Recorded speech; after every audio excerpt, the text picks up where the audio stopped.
Dan yang saya rasakan bahwa kenikmatan pada saat saya mengantar dan menjemput anak saya sekolah. Itu ya. Justru momen itu ya. Di situ momen itu kita dekat sama anak. Karena setelah itu kita akan tidak mungkin ketemu lagi masa itu. Karena setelah dia umur 17 tahun memang saya kasih kendaraan dia sudah dia bisa pergi sendiri. Iya, biar mandiri ya. Biar bisa mandiri.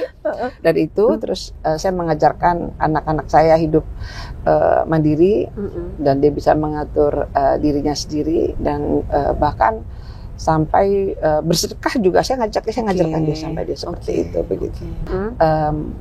Yang dicari itu adalah prestise. Itu jadi yang kita cari karena jangan uang yang diutamakan karena uang itu kan akan mengikuti apa yang kita kerjakan. Jadi yang dicari itu bukan uang tapi adalah hasil karya kita, hasil perbuatan kita. Gitu. Kalau kita sudah kepengen saya mau duduk ini karena saya mau kan kaya, mau kan ini nih, itu akan rusak.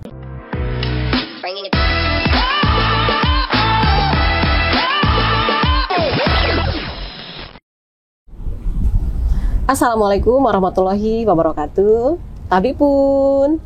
Pemirsa, kita berjumpa lagi dalam channelnya Novi Balga. Kali ini narasumber saya sosok yang luar biasa, yang sebenarnya sudah beberapa bulan lalu saya booking untuk diajak podcast, tapi alhamdulillah sempat juga hari ini di sore yang begitu asik, habis hujan, jadi nggak terlalu panas ya. Di tempat yang juga asik banget pada hari ini. Ibu, assalamualaikum. Waalaikumsalam, Mbak Novi. Terima kasih Bu sudah sehat Bu, alhamdulillah. Makasih sudah menyempatkan waktu loh Bu. Sama-sama. Nah, pemirsa sudah tahu kan siapa narasumbernya?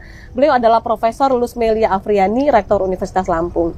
Tapi kita nggak mau ajak ngobrol tentang beliau mengulik tentang Unilanya, tapi lebih kepada perjalanan karir, perjalanan hidup seorang Ibu Lusmelia Afriani. Ibu lulus SMA tahun berapa ya Bu? Saya lulus SMA tahun 1983. Di SMA mana tuh? Di SMA 2. Oh, di SMA 2 Badar Lampung ya. Terus, karena memang dari kecil dari sini. Ya. Terus itu Ibu asli dari Lampung? Sebenarnya dari kecil di Lampung? Dari bayi, dari umur 6 bulan. Jadi orang tua saya pindah dari Palembang ke sini, kerja di sini. Pada saat saya usia 6 bulan. Oh gitu, dari bayi banget. Dari bayi, ya betul. Dari SD, SMP, SMA sampai S1 Ibu di sini? Dari 6 bulan berarti dari TK ya. Iya, saya besar dari TK. Di sini. Oh iya, ya. dari TK. Ya, saya besar di Jalan Raden Intan. Oh gitu. Iya, kalau sekarang itu ada Hotel Amalia ya. Itu rumah Ibu dulu? Depannya. Oh, di situ ternyata. Tahun berapa tuh? Dari tahun 1965 karena saya 65. Beda banget sama sekarang Ibu ya. Ibu S1 di Unila juga? S1 saya di ITS Surabaya. Oh, di Surabaya. Ya. Saya di Unila ini D3. D3. Ya, D3. karena kebetulan ada sejarah antara perpindahan program studi dari S1 ke D3. Karena dulu kan D3 sih namanya dulu tuh FNGT, Fakultas Teknologi Teknologi. Gitu. Karena dulu masih kekurangan dosen dan peralatan, jadi sehingga diturunkan gradenya sama pemerintah jadi setara dengan D3. Setara D3. Ya, di mana yang sudah selesai D3 itu mereka melanjutkan ke Unsri, masih kerjasama dengan Unsri. Ya, tapi pas saya tamat saya tidak ke Unsri tetapi saya ke ITS. Ya. Terus jurusan yang Ibu pilih ini memang maunya Ibu atau dari orang tua sih? Sebenarnya saya itu ada dua keinginan saya. Itu teknik kimia sama pertanian sih awalnya. Karena teknik itu kan masih ngebayang tuh apa sih tadi sipir kan gitu kan ya gitu. Saat itu. Nah, ya satu kan saya masih ini kan. Tapi karena saya kepengen di teknik, jadi udahlah saya ambil di teknik sipil aja. S2-nya Ibu di mana? Nah, S2 kalau S2 saya di Perancis di Université de Nang. Terus S3 University de Caen, sama-sama di Perancis juga. Itu beasiswa atau gimana Bu? Kalau untuk itu ya beasiswa dari Unila pada saat itu, pada saat saya sekolah, Unila ada 2 program yaitu mendapatkan dari bantuan dana EEDP dan Do Project. Jadi untuk pengembangan fakultas teknik dan juga ada beberapa untuk pengembangan dosen yang juga untuk melanjutkan program studi S2 dan S3. Gitu. Ibu tuh dari dulu orangnya seriusan gitu apa enggak sih? Kok milihnya eksak gitu? Kayaknya kesannya seriusan banget gitu ya. Tapi gimana ya? Jadi ibu saya kan seorang guru, anaknya kan banyak 6. Ibu yang keberapa? Ada saya pertama. Nah, dia kan punya tanggung jawab moral yang besar. Bapak saya punya adik-adik 5 dan tanggung jawab orang tua juga kan ada adiknya, ada keponakannya. Kalau dulu itu kan beda seperti itu ya, disekolahkan dari kampung. Nah, jadi bagaimana caranya ya saya harus cepat selesai, cepat nyari duit kan begitu. Untuk bantu orang tua gitu. Tidak meringankan orang tua. Jadi kan dia tidak lagi memikirkan kita, tinggal memikirkan adik-adik saya semuanya begitu. Ibu pertama kali kerja di mana? Saya langsung ke Unila. Oh, langsung di Unila. Ya. Apa itu dulu Bu? Dosen. Oh, langsung dosen. Ya, jadi kalau tadi sipil itu kan ada dua sih sebenarnya. Satu jadi dosen, saya pikir satunya lagi di PU atau di kontraktor atau di konsultan. Nah, karena kalau di kontraktor di konsultan pasti itu di lapangan kan. Nah, saya malas di lapangan, panas. Enaknya di kantor aja gitu. Di kantor aja lah. Iya, saya akhirnya memilih jadi dosen. Oke, tapi memang sempat kepikir dari kecil dulu pengen jadi dosen, guru gitu atau gimana Bu? Tenaga enggak juga. Ya? Mengalir aja. Mengalir aja. Jadi pada saat itu ada terimaan itu ada dua pilihan. Betul, saya ditawarin kerja di PU dan kemudian ada di dosen. Nah, waktu itu saya milih jadi dosen aja lah, saya bilang. Tahun berapa Ibu pertama kali jadi dosen tuh? Saya tahun 92. Oh, 92 dosen. 92 saya masih honor, terus nanti jadi pegawai negeri di AKPRS di 93. Artinya Ibu memang memulai karir memang di Unila, iya Bu ya sampai sekarang. Sampai sekarang di Unila. Terus ini Bu, pernah nggak Ibu terbayang sebelumnya kalau suatu saat Ibu akan menjadi orang nomor 1 di Unila? Waduh, itu nggak kebayang sama sekali buat saya. Saya tidak memikirkan kebayang seperti itu. Cita-citanya dulu apa cita-citanya? Cita-citanya ya karena saya cuma jadi dosen, ingin jadi profesor. Ya, terus saya ingin menjabat, menjabat gitu. Karena saya tidak memikirkan. Karena saya lihat untuk menjadi seorang profesor itu, untuk menjadi seorang rektor, saya lihat rektor-rektor terdahulu itu bagaimana pada saat pemilihan, pemilihan rektor itu kan luar biasa, harus promosi, terus kemudian harus berpolitik, visi misi dan sebagainya. Saya pikir itu bukannya ranah saya seperti itu. Saya bilang gitu kan, gitu. Tapi karena desakan dari teman-teman sekitar saya, justru malah yang di sekeliling saya itu anak-anak muda semua. Justru malah yang anak-anak muda yang teman-teman dosen, yang anak muda yang bukan lebih dari saya malah yang mensupport saya. Oh gitu. Itu. Jadi ada sesuatu yang kebahagiaan buat saya. Mereka bilang, ayo Bu Lucy, maju. Ibu kayaknya punya sesuatu untuk jadi rektor, kata gitu. Terus kata dia, kalian ini gimana sih? Kan masih anak-anak lah ya, maksudnya masih dosen-dosen. Nanti kalian kalah gimana? Ya nggak apa-apa. Ibu menang saya akan mungkin jadi pejabat karena masih junior. Ibu kalah juga saya juga nggak mungkin jadi pejabat jadi junior. Nah begitulah ceritanya. Tapi persiapan Ibu ketika Ibu ikut itu kemarin apa aja Ibu persiapkan? Saya pertama kali itu adalah visi misi dan rencana kerja. Dari kerja, dan saya buat rencana kerja bersama teman-teman dan tim saya yang akan saya bawa nanti kalau saya jadi rektor akan saya bawa. Jadi tidak mau hanya sekedar membohongi publik, teman-teman bahwa begini jadi janji gitu. Dan kenyataannya saya tidak bisa melakukan. Jadi saya buat sendiri sedemikian rupa bersama tim, dan itu program itu yang bisa saya kerjakan. Terus Ibu ketemu Bapak kapan tuh? Di mana? Ketemu Bapak panjang gitu. Teman SMA, teman S1, teman kuliah. Oh, teman kuliah. Waktu di sini. Di teknik. Oh, di teknik. Waktu D3. Satu angkatan. Satu angkatan. Ketemu mungkin belajar sering ketemu sebagainya, ya. Gitu. Nikah tahun berapa sih Bu? Saya nikah tahun 94. Oh 94. Putra putri ada berapa Bu? Saya 2. Ada yang mengikuti jejak Ibu? Jadi saat lebih ini lebih ke akademik yang tua kayaknya. Oh yang tua. Dia lebih ke sana gitu. Bu, kalau untuk era sekarang kan banyak sekali ya perempuan yang menduduki seperti Ibu, posisi nomor 1 di perusahaan, di partai politik ya. Ibu punya pandangan apa terhadap perempuan-perempuan era sekarang ini secara umum? Kalau saya lihat, memang wanita tuh memang harus punya pikiran yang smart. Dia punya yang luas, dan dia memang harus bekerja. Kenapa?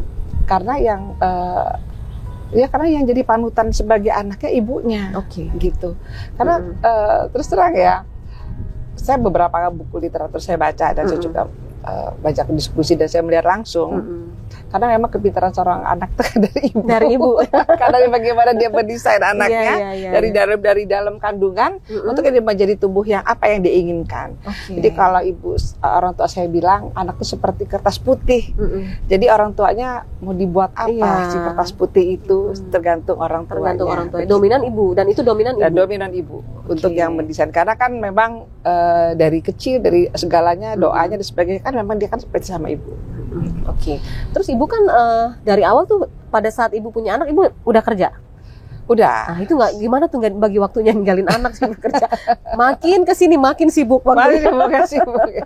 Itu gimana Bu? Jadi ada mungkin keberuntungan juga dalam diri saya.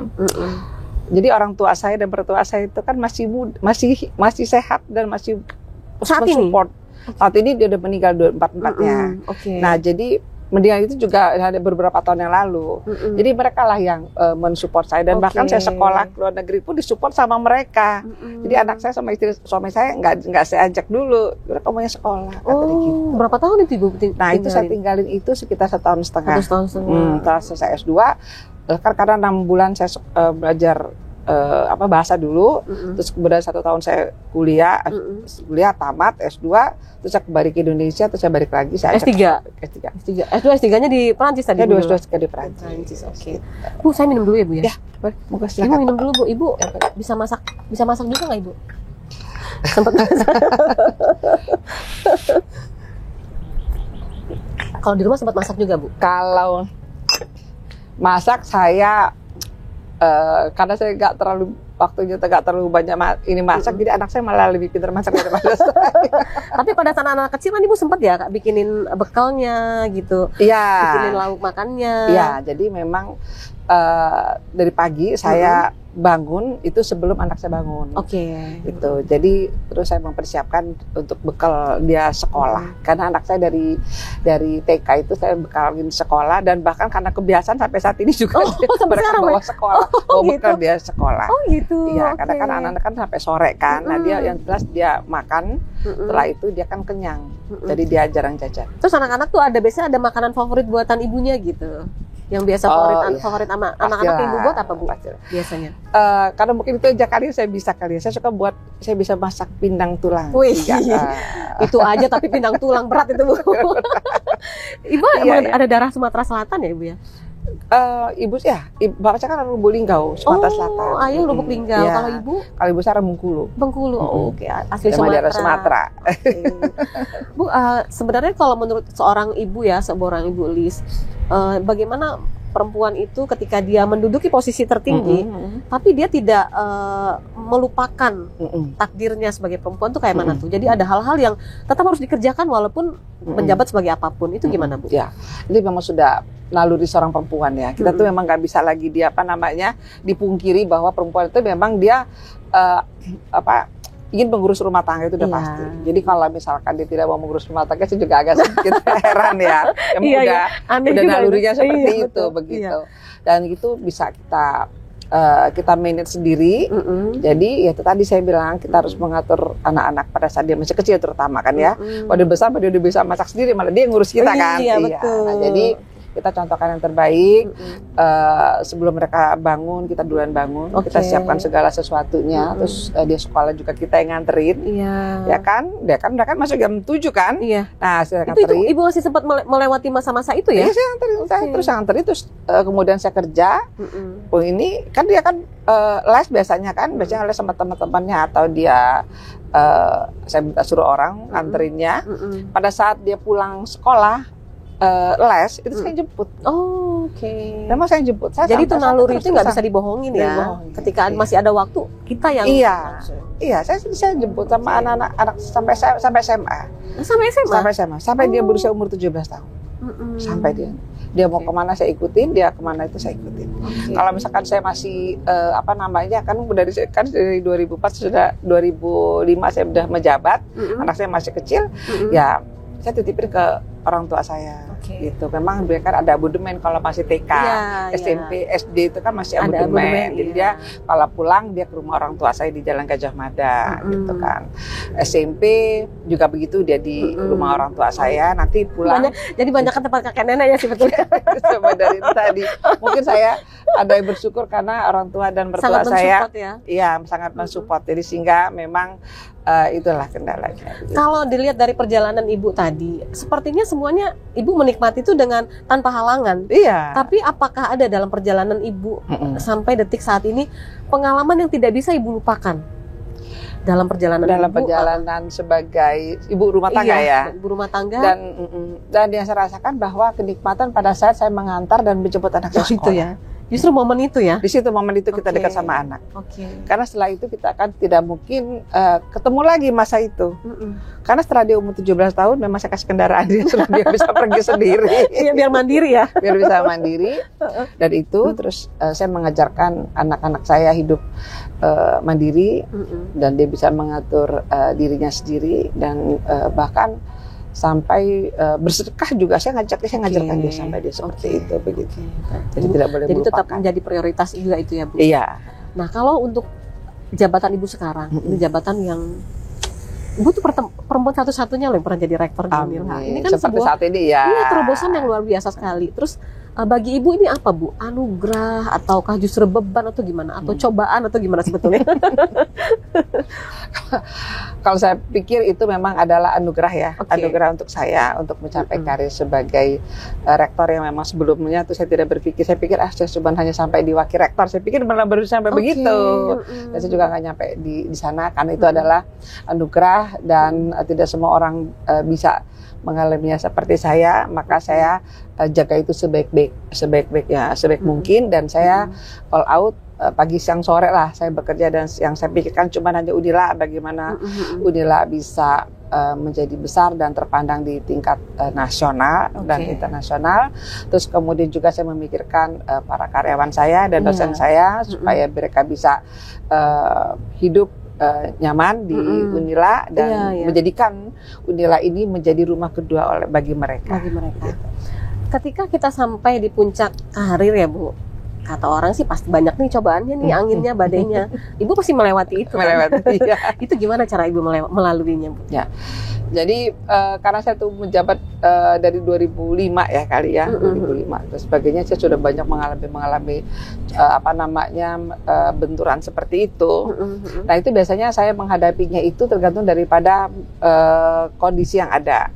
Yang misalkan kalau dia berhadapan dengan dosen, karyawan seperti apa. Nah tapi sebelum untuk seperti itu, saya mengalami pendekatan-pendekatan sama mahasiswa juga pendekatan dan semua saya lakukan itu sesering mungkin untuk bertemu sama mereka dalam beberapa kesempatan. Dan tentunya saya berusaha untuk sebaik mungkin, untuk bertingkah laku sebaik mungkin, untuk menjadi contoh buat mereka begitu. Apalagi ketika Ibu muncul sebagai rektor tuh Unila sedang jatuh posisinya ya. Jadi benar-benar jadi Ibu disorot banget nih.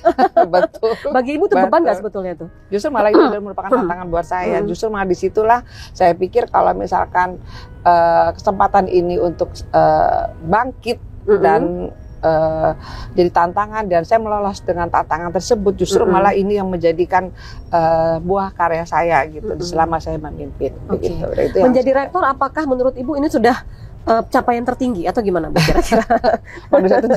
manusia itu jelas tidak mungkin pernah puas ya. Iya, maksudnya tidak pernah puas selagi saya bisa berkarya, selagi kita sehat, selagi kita bisa melakukan yang terbaik untuk orang lain, kenapa tidak? Siapa tahu kita selalu punya cita-cita yang lebih tinggi karena cita-cita tidak boleh berhenti kan? Gitu ya Bu, nggak boleh berhenti. Nggak boleh berhenti. Walaupun sudah sampai di puncak tinggi seperti ini kan masih ya? Pasti lebih tinggi lagi, lebih tinggi lagi karena itulah yang menyemangati kita dan kita tidak boleh puas dengan apa yang kita miliki saat ini. Artinya kita berusaha sebaik mungkin, siapa tahu bisa karir kita lebih baik lagi dan sebagainya. Karena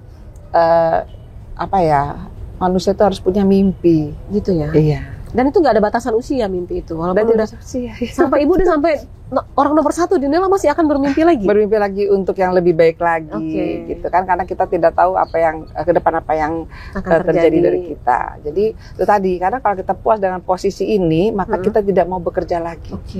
Karena pikir udahlah, udah selesai lah, udah jadi rektor, udahlah diem aja juga tuh jadi rektor kan.